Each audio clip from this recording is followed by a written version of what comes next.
A Picture of You tells the story of Kyle and Jen, who are brother and sister, and they travel from New York to rural Pennsylvania to clean up the house of their recently deceased mother.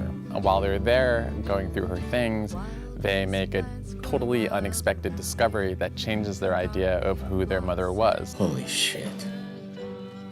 What? Ew. What are we gonna do? We're gonna pack up the house. Pretend like we never saw it. Yeah. I wrote the story with Jo May, who's also the lead actress in the movie, and we were inspired to write this story based on losing my own mother several years ago and how that changed the family dynamic, and wanting to explore the question of what constitutes a family when one important piece of that family is gone. We went through a period when things were all shifting in our lives, and just really wanted to capture that feeling of being lost in change. The characters, Kyle and Jen, go through a bit of a journey, healing in terms of their relationship with their mom and as well as with themselves. I think it's actually really interesting how it turns when Jen's friends, Mika and Doug, come.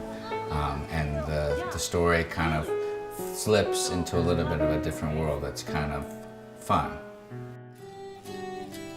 Jen's a freelance graphic designer who works in New York, and she has a difficult relationship with her brother, so this is going to be not an easy weekend for her as they do this pretty difficult task of cleaning up after a deceased parent. My character is just like JP Chan.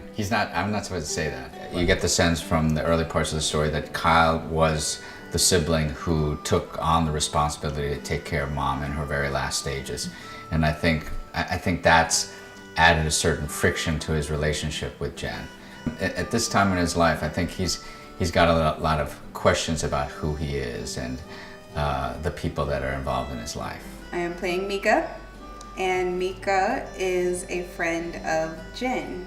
Personality-wise, I think she's there for Jen. She offers a solid, steady mind. I think Mika offers an anchor.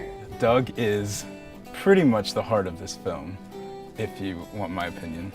And he is sort of this amazing, wonderful, brilliant IT guy who is the beloved boyfriend of Jen. I think for a lot of us coming out here, it's like, oh my gosh, this is beautiful. Oh, what was that? Like, that's pretty much what this has been. It's not very glamorous, and there's no money involved. There's lots of bugs, so you have to really love it to be here.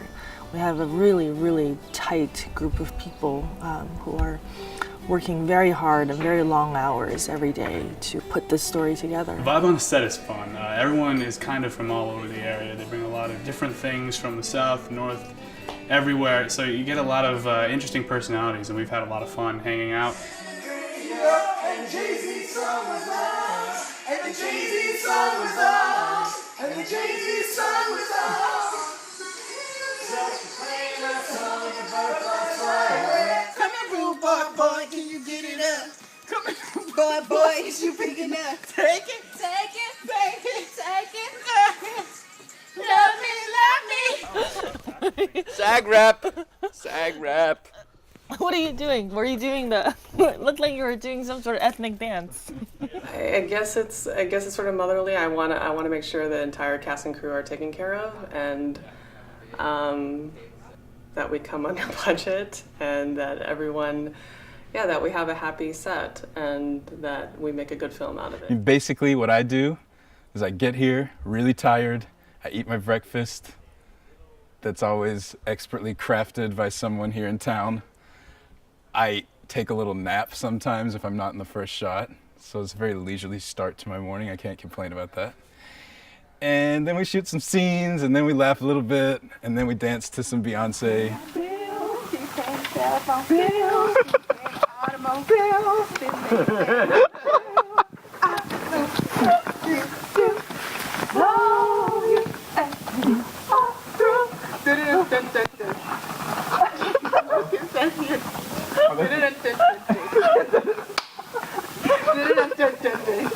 Then you asked to use my car.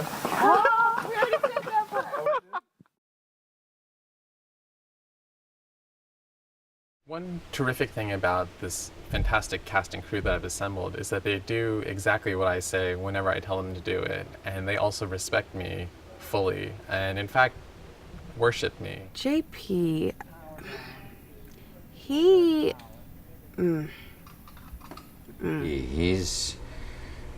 He's a tough one. I mean, he seems so sweet and so nice, but I mean, is there anyone else there? Nobody else is here. He is great when he's around.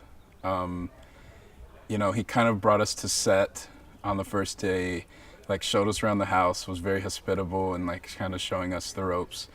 And then he sort of disappeared for the first week. went up to this kid and was like, "You're in my way, get out the freaking way, move." And the kid was, he's like probably like 12, was standing there like, and he just started crying, and JP was like, "I don't care about that kid, he's in my way, this is my movie."